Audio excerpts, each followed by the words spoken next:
Who would volunteer to be sent to Auschwitz? In September 1940, a Polish cavalry officer named Witold Pilecki did exactly that. His mission for the secret Polish army was not to escape, but to infiltrate. Under the false identity of Tomasz Serafiński, he walked into the camp with a clear objective: to uncover the truth about the Nazi atrocities no one on the outside yet understood. This was not a desperate act, but a calculated military operation. What he discovered inside would challenge the world's perception of the war and the very nature of evil. The secret Polish army, known by its Polish acronym TAP, operated in a state of near-total information blackout regarding Auschwitz. Vague, horrific rumors drifted out of the camp, stories of systematic beatings, starvation, and summary executions. But for military planners trying to understand the Nazi threat, these fragments were useless. They lacked the concrete data necessary for strategic assessment. The camp's layout, its garrison strength, its true purpose. They needed intelligence gathered with a soldier's eye, not the traumatized account of an escapee. This intelligence gap demanded an operative who could withstand extreme psychological and physical pressure. The mission required an officer with proven resilience, someone whose strategic mind would remain clear under torture and whose organizational skills could build a clandestine network from scratch. Desperation was a liability. Cold, calculated courage was the prerequisite. Witold Pilecki, a veteran of the Polish-Soviet War and a dedicated intelligence officer, possessed these exact qualities. His selection was based on merit, not misfortune.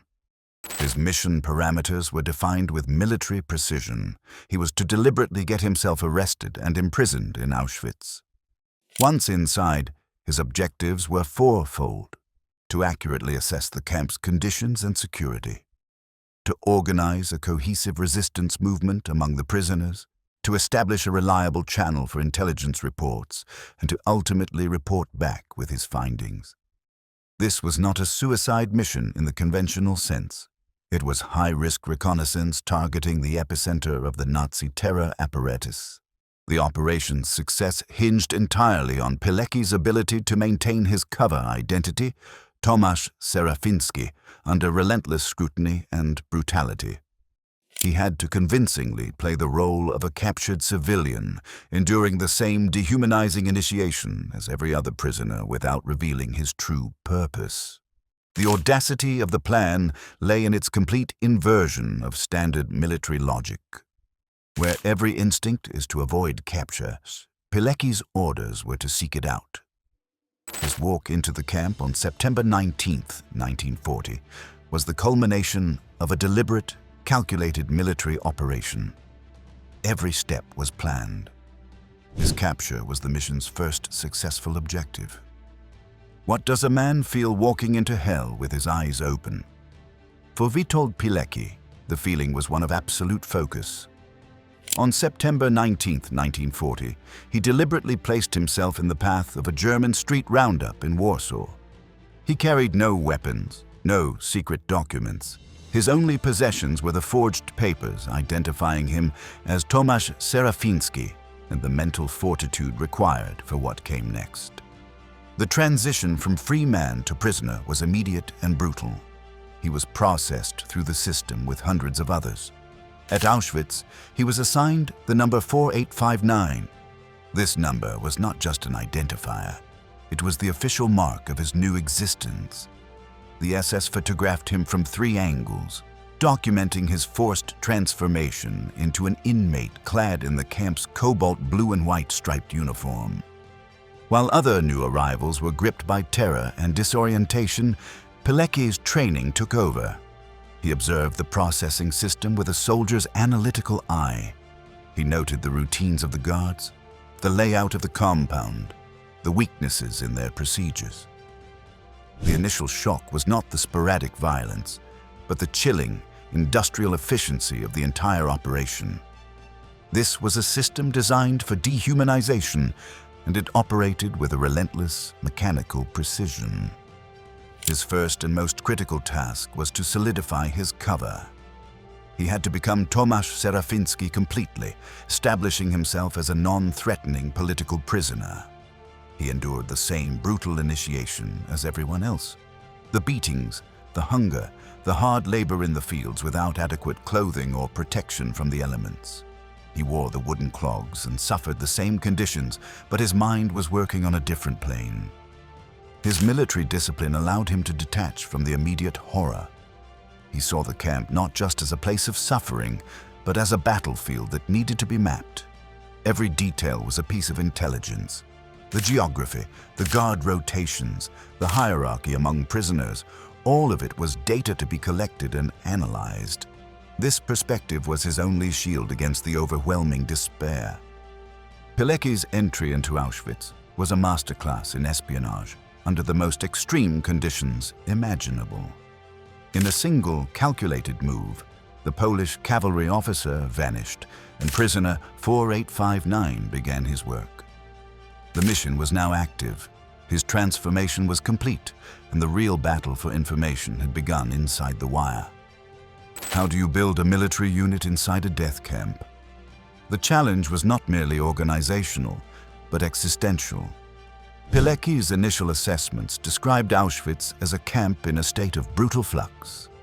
It functioned primarily as a punitive labor site for Polish prisoners, a place designed to break men through overwork, starvation, and arbitrary violence. This environment demanded a resistant structure that was both resilient and invisible.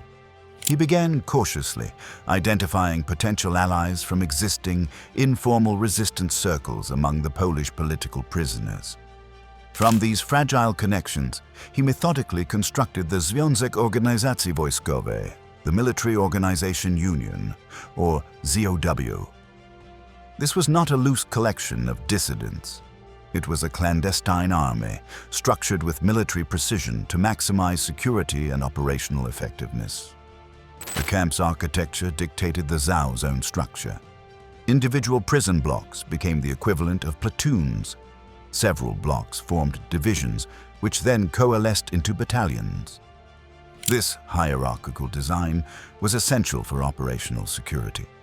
A member of one cell would know only a few others. If captured and tortured, the damage they could inflict would be contained.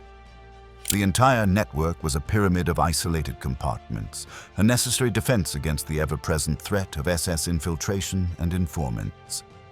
The ZOW's initial goals were pragmatic, focused squarely on survival. They worked to improve the abysmal food distribution, a matter of life and death. They organized the sabotage of particularly brutal work details, slowing the pace of labor that was explicitly designed to kill. They distributed extra clothing stolen or smuggled from the camp's storage facilities. They disseminated news from the outside world, a powerful antidote to the despair the SS cultivated. Pilecki leveraged his authority as a former officer to instill a crucial sense of discipline and purpose. He transformed a group of desperate men into a coordinated unit. The network grew with painstaking slowness, a direct testament to the extreme risk of any organized activity. Every new member was a potential vulnerability. Every whispered conversation carried the threat of discovery. The ZOW's existence was a profound act of defiance. It was a sophisticated military structure operating under the SS's nose, its primary aims being inmate survival and the systematic gathering of intelligence. It proved that even within the meticulously engineered machinery of a concentration camp, the human capacity for organization and solidarity could not be entirely extinguished.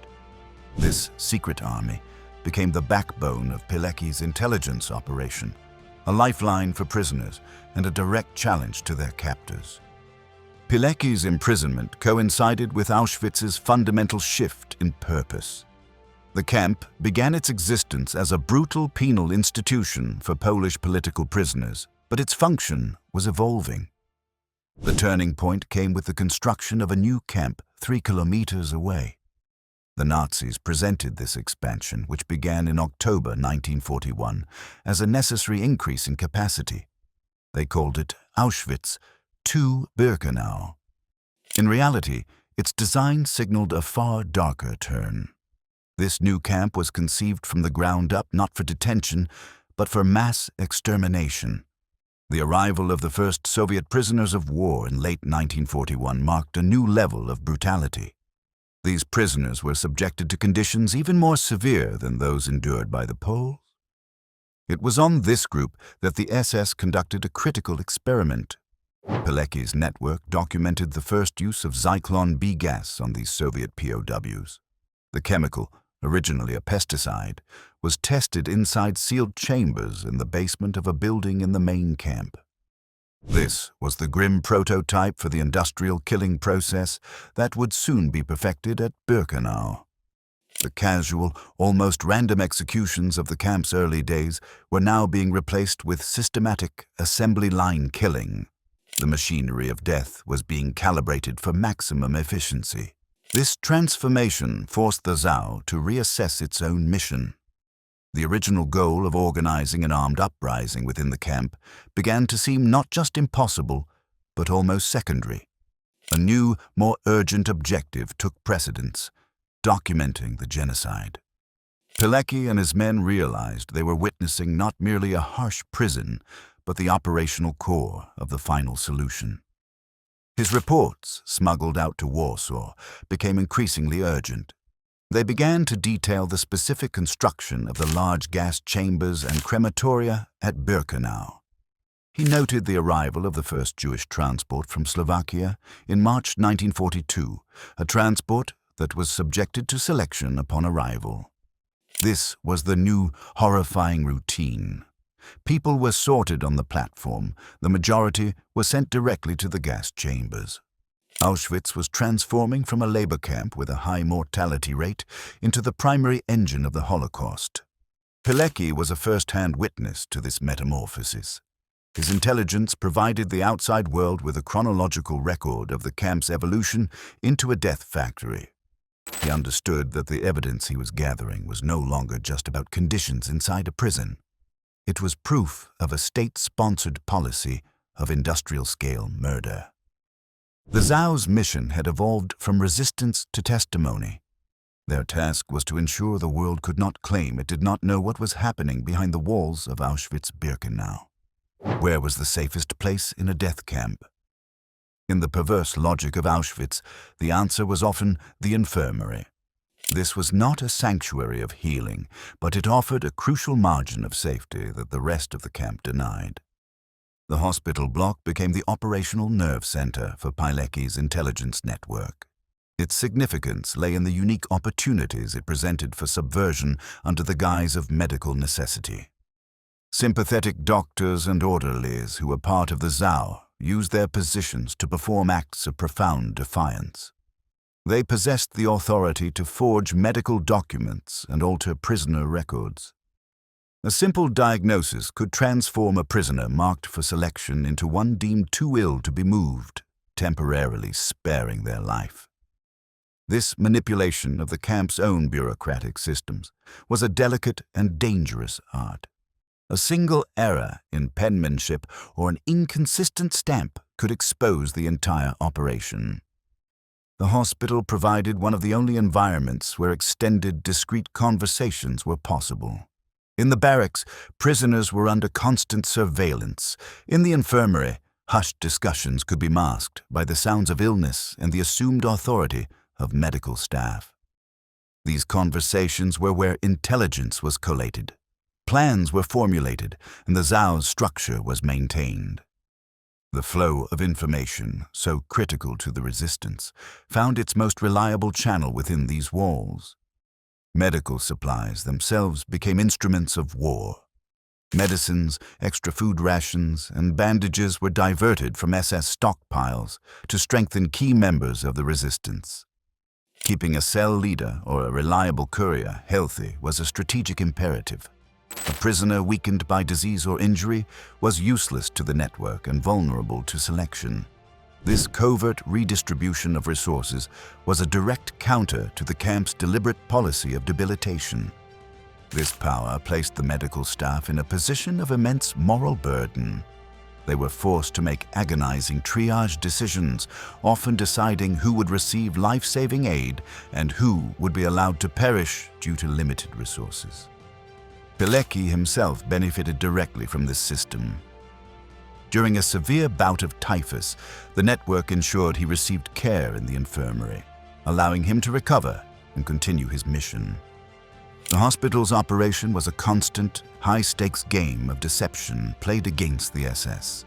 Every forged document, every diverted pill, every whispered report was an act of rebellion. It functioned as a clandestine headquarters, using the legitimate cover of medical treatment to save lives and facilitate the intelligence work that would eventually expose the camp's horrors to the world. How do you get a message out of a sealed fortress? The ZOW established a complex and dangerous pipeline to breach Auschwitz's isolation. This system was the network's circulatory system, its only means of delivering the intelligence that was its primary reason for existing. The process was fraught with peril at every stage, from the creation of the report to its final delivery in Warsaw. Reports were written on whatever scraps of paper could be found and concealed. Prisoners used tiny script on stolen forms or the margins of discarded documents. Some messages were committed entirely to memory by trusted couriers, eliminating physical evidence but placing immense responsibility on a single individual. The most common method involved hiding these tiny scrolls in the laundry of prisoners assigned to work details outside the main camp compound. The soiled uniforms and linens were collected by civilian workers, creating a vital, if unpredictable, channel. These civilian workers were the most critical link in the chain. Polish civilians, many of whom were forced laborers, entered the camp daily for construction, maintenance, and other tasks. They moved with a degree of freedom that prisoners could never possess. The ZOW identified sympathetic individuals among them, individuals willing to risk their own lives to smuggle information past the SS guards at the gates. A handshake, a brief exchange in a blind spot, a note slipped into a pocket. These small acts of courage kept the pipeline flowing. From these civilians, the reports began their journey to the Home Army headquarters in Warsaw. They passed through a series of clandestine mail drops and underground contacts across occupied Poland. Each handoff was a potential point of failure. The content of these dispatches evolved significantly over time. The early reports focused on camp conditions, the brutality of the guards, the starvation rations, the mortality rates from disease and overwork.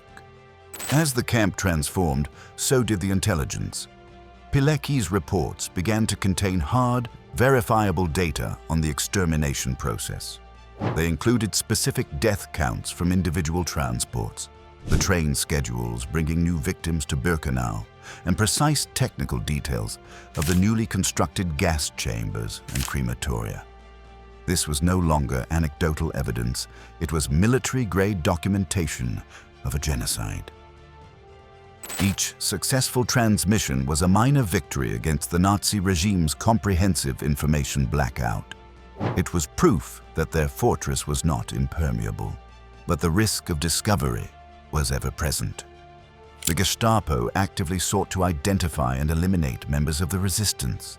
A single captured courier, broken under torture, could reveal the entire network, leading to the arrest, torture, and execution of dozens. The entire operation balanced on a knife's edge. Pilecki's intelligence network successfully pierced the veil of secrecy the Nazis had constructed around Auschwitz. It provided the Polish government in exile, and eventually the Western Allies, with a steady stream of verified, horrifying data.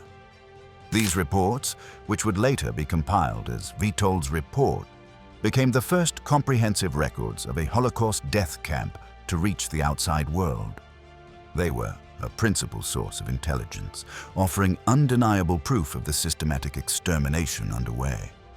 The pipeline was the mission's lifeline, and against staggering odds, it held.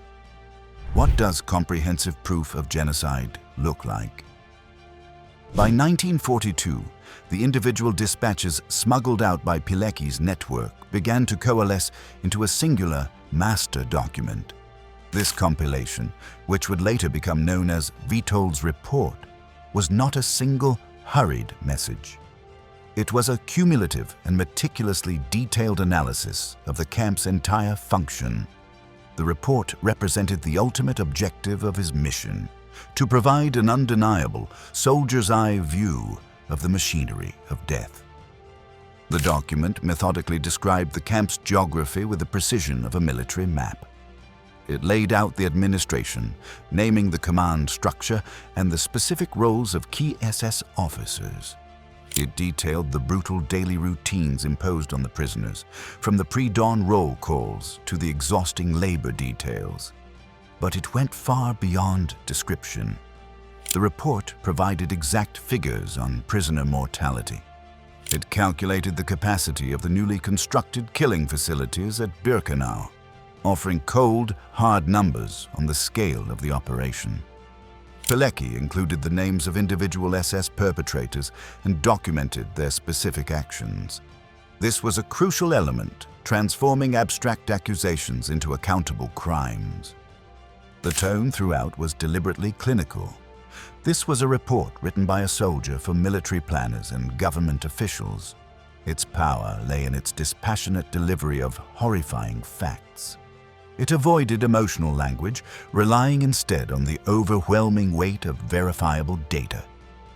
He presented a clear and devastating argument. The report stated that the camp's primary purpose had fundamentally shifted. Auschwitz was no longer primarily a detention or labor camp. Its central function was now extermination. This assessment was based on his direct observation of the systematic process of selection, gassing, and cremation that had been implemented. This document was the culmination of nearly 3 years of clandestine work inside the camp. It was the evidence Pilecki believed could and would spur the Allied powers into direct action. The reports were sent through underground channels to the Polish government in exile in London. From there, they were shared with British and other Allied intelligence services. Witold's report became the principal source of intelligence on Auschwitz-Birkenau for the Western Ally. It informed them about the unfolding Holocaust in stark, undeniable detail. It was the first comprehensive, insider account of the systematic, industrial-scale murder being perpetrated by the Nazi regime. The information was now in their hands. The question was no longer one of evidence, but of response. The report laid bare the reality of the final solution, challenging the world to acknowledge a truth it seemed reluctant to face. The evidence was irrefutable. The ball was now in the court of the most powerful nations on Earth. What do you do when you have the evidence, but no one acts? For Witold Pilecki, the answer was to escalate his appeals with increasing desperation. His intelligence reports, once focused on documentation, now contained explicit and repeated pleas for Allied military intervention. He believed the information he provided created a moral and strategic imperative for action. The sheer scale of the killing demanded a response beyond passive observation. His initial proposals were tactical. He advocated for an airdrop of weapons and explosives into the camp. The goal was to arm the prisoners of the ZOW for a mass uprising. He argued that an armed rebellion, however desperate, was preferable to the systematic extermination that was consuming the camp's population. This plan reflected his military mindset. He saw the camp as a fortress that could be assaulted from within if given the tools. As the killing accelerated through 1943 and 1944, his requests became more drastic. Witnessing the relentless arrival of trains and the industrial efficiency of the gas chambers, he shifted his focus. He began to plead for the Allied air forces to bomb the camp. His argument was chillingly precise. He did not suggest bombing the prisoner barracks. He called for targeted strikes on the very machinery of death, the crematoria and the rail lines leading into Auschwitz-Birkenau. He reasoned that destroying the gas chambers and the railways would cripple the extermination process. It would save countless lives by disrupting the logistics of the final solution. This was a stark, utilitarian calculation made from a position of unbearable witness. He understood the risk to prisoners on the ground, but he believed the alternative, allowing the killing to continue unimpeded, was far worse. These urgent appeals were forwarded by the Polish government in exile to the British and American military commands. They landed on the desks of planners in London and Washington. The Allied response was a study in bureaucratic hesitation and strategic calculation. The requests were not dismissed out of hand, but they entered a complex web of military priorities. Planners debated the feasibility of such a mission. The air forces were heavily committed to the strategic bombing campaign against German industrial and military targets. A precision raid on Auschwitz would require diverting bombers from these primary objectives. The camp was also at the extreme limit of Allied bomber range, making the mission logistically challenging and risky for air crews. Other objections emerged. Some officials feared that bombing the camp might kill prisoners, creating a propaganda victory for the Nazis. There was also a persistent underestimation of the report's accuracy and a failure to fully grasp the unique industrial nature of the genocide. The debate was characterized by a chilling cost-benefit analysis, where human lives were weighed against military expediency. From inside the camp, Pilecki could not comprehend this inaction. As he documented the arrival of train after train, his appeals took on a tone of disbelief. He had delivered the evidence, he had provided the targets, the Allies possessed the means. Yet the trains kept arriving, the crematoria continued to operate. The chasm between the reality he documented and the priorities of the Allied war effort was absolute. His direct appeals for bombing Auschwitz highlighted a tragic failure to respond to the Holocaust with the urgency it demanded. The decision not to act remains one of the most controversial and morally fraught chapters of the Second World War. Pilecki's original mission parameters included a critical, final objective: to organize an armed uprising from within the camp. This was not a vague hope, but a concrete military plan. The ZOW had grown into a structured network, but its potential for offensive action faced insurmountable obstacles.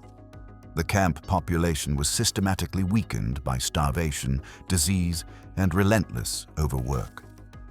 The men who might form the core of a rebellion were physically depleted, their bodies pushed to the absolute limit of endurance. The SS garrison presented a formidable military challenge. They were well-armed, occupied fortified positions with machine gun nests, and controlled the camp's perimeter with watchtowers offering clear lines of fire. The geography of the camp complex itself made a coordinated attack nearly impossible. Auschwitz-Birkenau and the vast expanse of Birkenau were separated by several kilometers. Coordinating a simultaneous assault across such a distance with no reliable communication and a debilitated force was a tactical nightmare. The plan was formally presented to the Home Army High Command in Warsaw. Their assessment was stark and unequivocal. Military planners reviewed the intelligence and concluded that an internal uprising, without a simultaneous external attack by partisan forces, would be a certain massacre. They refused to authorize the plan.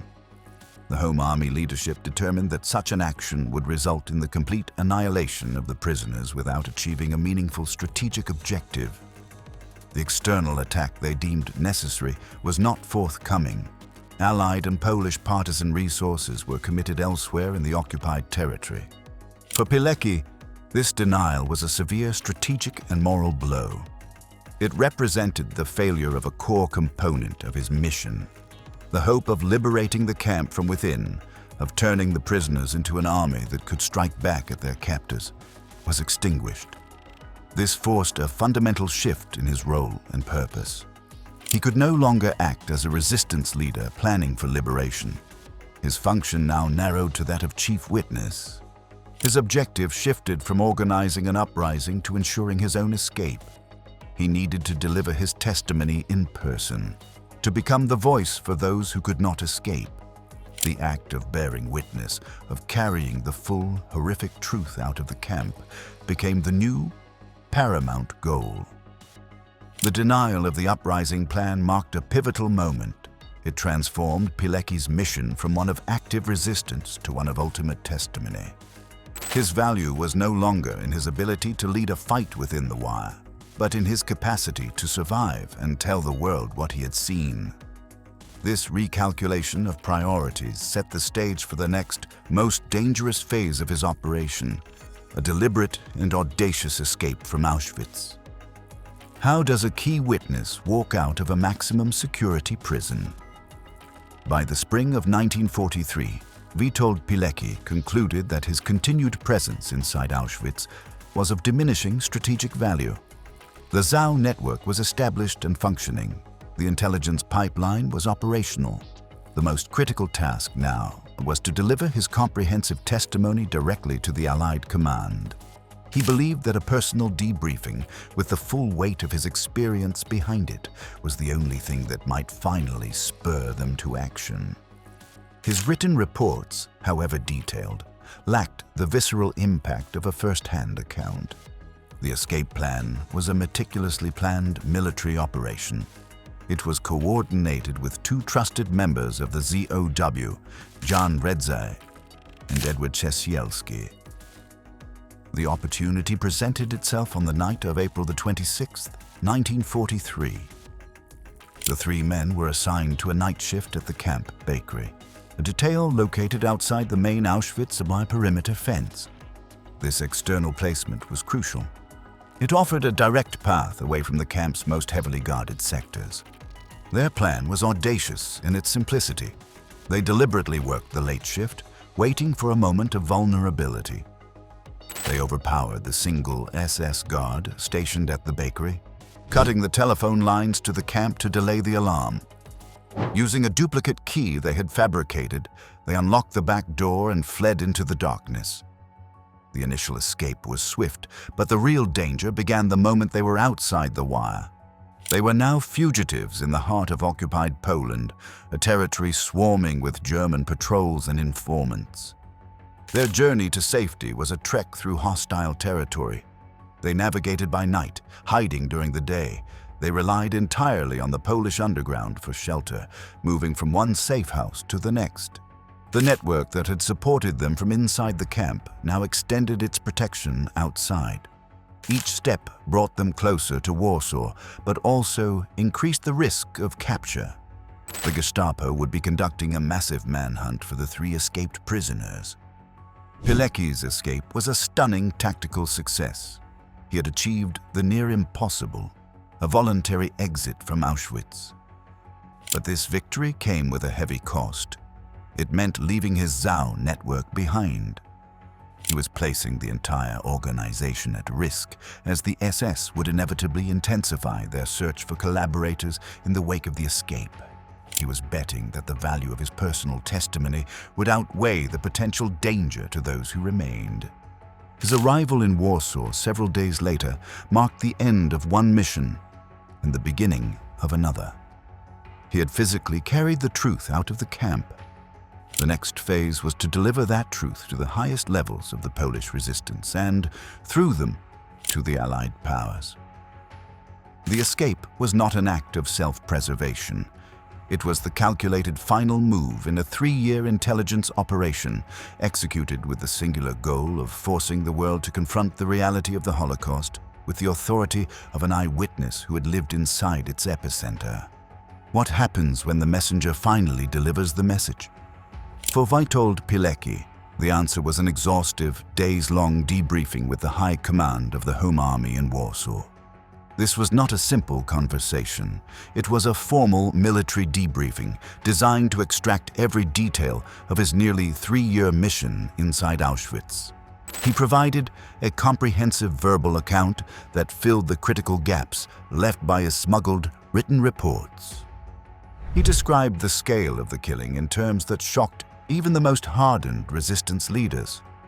These were men familiar with the brutalities of the occupation, but Pilecki's testimony presented a new dimension of horror.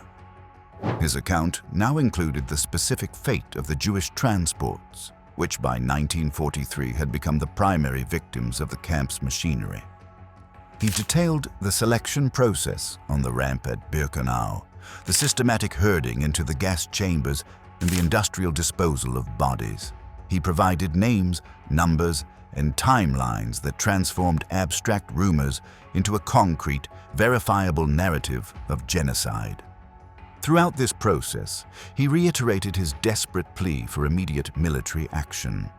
He believed that his personal testimony, delivered with the authority of an eyewitness, would be the catalyst that his written reports had failed to be.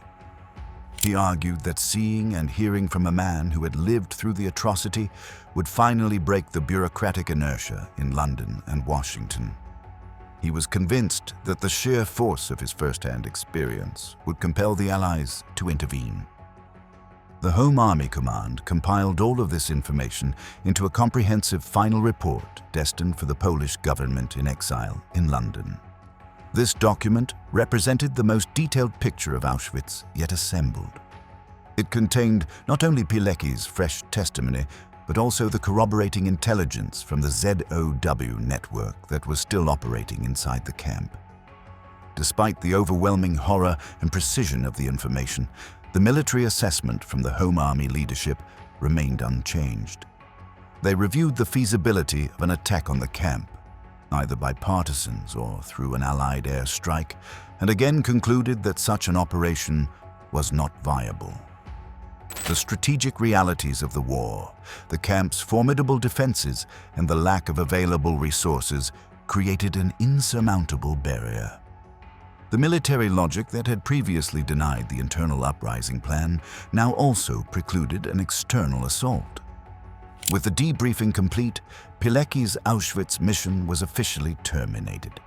He was reassigned to other duties within the Home Army. The man who had voluntarily entered hell and carried its truth back to the world found his most urgent recommendations set aside. His personal testimony provided the Polish resistance with an unparalleled understanding of the camp's operations, but it still failed to trigger the military response he so desperately sought. The evidence was now irrefutable, but the will to act upon it remained absent. The failure was not one of information, but of political and military priority. Pilecki's reports, along with intelligence from other sources, reached the desks of Allied leaders in 1943 and 1944. The information was credible, but it entered a decision-making process dominated by the immense complexity of a global war strategy. Allied military planners were tasked with defeating the Axis powers, and every resource was weighed against this overarching objective. Allied air power was committed to a strategic bombing campaign designed to destroy German military and industrial capacity. Factories producing tanks, aircraft, and munitions were primary targets. So were the oil refineries that fueled the German war machine and the transportation networks that moved its troops. These targets were selected for their direct impact on the battlefield. Disrupting them would shorten the war, saving the lives of Allied soldiers. In this context, a concentration camp presented a difficult strategic question. Military planners argued that bombing Auschwitz would require a specific type of mission. It was not a target suited for a large-scale, high-altitude raid. The gas chambers and crematoria were relatively small structures. Hitting them would demand low-level precision bombing, a tactic that exposed aircraft to greater risk from German anti-aircraft defenses. Planners debated whether such a mission was feasible and whether the potential loss of air crews and aircraft was justified. The camp was also near the maximum range for Allied bombers based in Italy, adding another layer of logistical difficulty. Some officials raised a different concern. They feared that bombing the camp might kill the very prisoners the Allies intended to help. A misplaced bomb could strike a barracks, creating a significant death toll and handing the Nazi propaganda machine a powerful tool. This argument, however, revealed a fundamental misunderstanding of the camp's function. It treated Auschwitz as a prison where people were being held, rather than a death factory where people were being systematically murdered. The argument prioritized a potential propaganda setback over the certainty of the ongoing genocide. There was also a persistent underestimation of the intelligence itself. Some officials questioned the accuracy of the reports, finding the scale of the atrocities difficult to comprehend. The industrial nature of the killing, the assembly line process of selection, gassing, and cremation was so alien to conventional warfare that it was often met with disbelief. The debate surrounding Auschwitz was ultimately characterized by a chilling cost-benefit analysis. The lives of those being exterminated were weighed against military expediency, the risk to air crews, and the diversion of resources from other targets. In the end, the machinery of the final solution was never designated a primary military target. The rail lines feeding the camp, the gas chambers, and the crematoria continued their operation unimpeded by Allied bombs.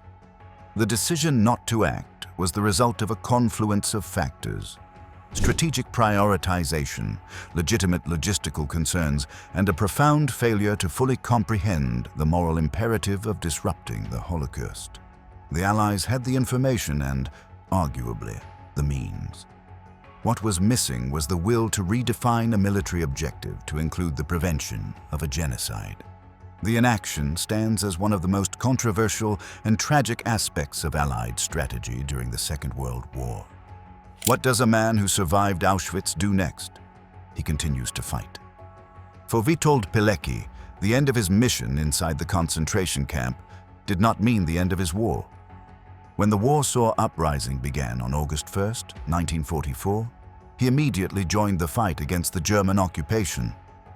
This citywide battle was the largest single military effort undertaken by any resistance movement in German-occupied Europe during the war.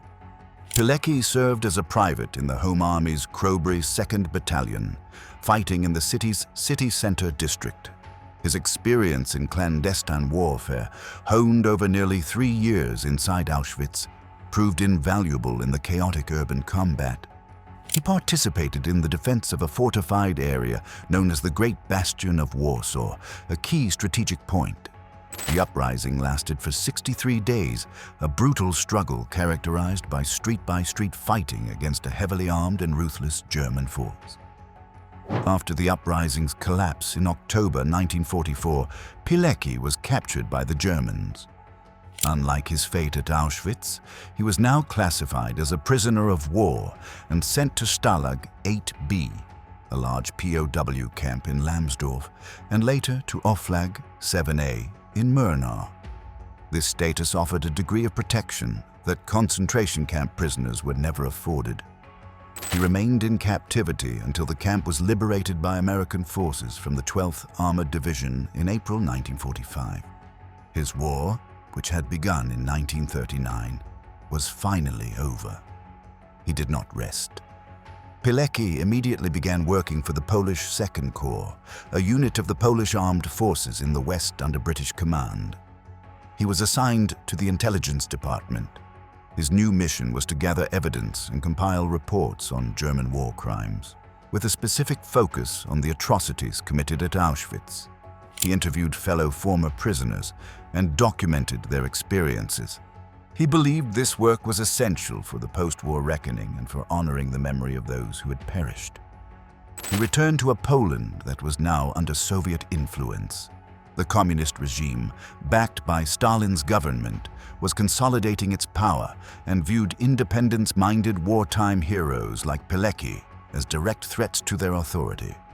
His unwavering commitment to a free and sovereign Poland, a cause he had fought for since the beginning of the war, made him a marked man. The new secret police, the Ministry of Public Security, began monitoring his activities closely. Pilecki's post-war work demonstrated his lifelong dedication to bearing witness and seeking justice. Even after enduring unimaginable suffering, his focus remained on documenting the truth and holding perpetrators accountable.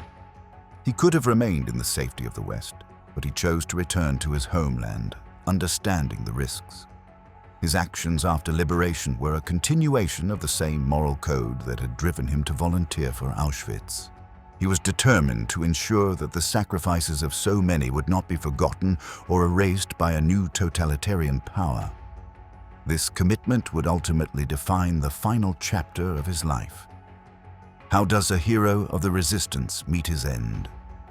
For Witold Pilecki, the answer was betrayal by the very nation he had fought to liberate. After the war, Poland fell under communist control, a satellite state of the Soviet Union. The new regime, installed and backed by Moscow, viewed independence-minded wartime heroes as direct threats to their authority. Men like Pilecki, who had demonstrated unwavering loyalty to a free Poland, represented a competing vision of patriotism that the communists sought to eradicate. In May 1947, Pilecki was arrested by the Ministry of Public Security, the Polish secret police. His arrest was part of a systematic campaign to dismantle the non-communist wartime resistance. He was subjected to a brutal show trial, a carefully orchestrated spectacle designed to eliminate a symbol of Polish patriotism. The charges against him were entirely fabricated. He was accused of espionage for the Western powers, illegal border crossing, and plotting against the state. The trial was not a search for justice, but a political purge. For over a year, Pilecki was imprisoned and tortured in Mokotów prison in Warsaw. The interrogators sought to break his spirit and extract a false confession. Despite the severe physical and psychological pressure, he maintained his dignity and defended his actions as those of a patriot. The proceedings were a grim parody of legal process, with a predetermined outcome. On March 15, 1948, after a closed trial, he was sentenced to death. Witold Pilecki was executed with a single shot to the back of the head on May 25, 1948. The execution was carried out in the depths of Mokotów prison. His body was disposed of in an unmarked grave, its location kept secret by the authorities. His family was not informed of his fate for years. They were left with uncertainty, only later learning the truth of his murder. The regime's goal was not just to kill the man, but to erase his memory. His story was systematically suppressed for decades, his name removed from official histories, his heroic actions denied. Pilecki was murdered by the communist regime he had spent his life fighting against. His death was the final act in a life defined by extraordinary courage and sacrifice. He had survived Auschwitz only to be killed by a different totalitarian system. The regime that executed him sought to extinguish the legacy of the man who had revealed the truth of the Holocaust. For over 40 years, his story was deliberately buried, a forbidden narrative in the country he had given everything to save. His execution was a stark demonstration of the new political reality in post-war Eastern Europe, where the heroes of one struggle became the enemies of the next. For over 40 years, Witold Pilecki's story was systematically suppressed by the communist authorities in Poland. His name was erased from official histories. His heroic actions were denied. The fall of communism in 1989 created the necessary conditions for his legacy to re-emerge from the shadows. Historians finally gained access to long-sealed state archives, including the voluminous files compiled by the secret police. Survivors who had known of his role felt safe to speak openly for the first time. In 1990, the newly democratic Polish government posthumously rehabilitated him. His 1948 death sentence was declared null and void.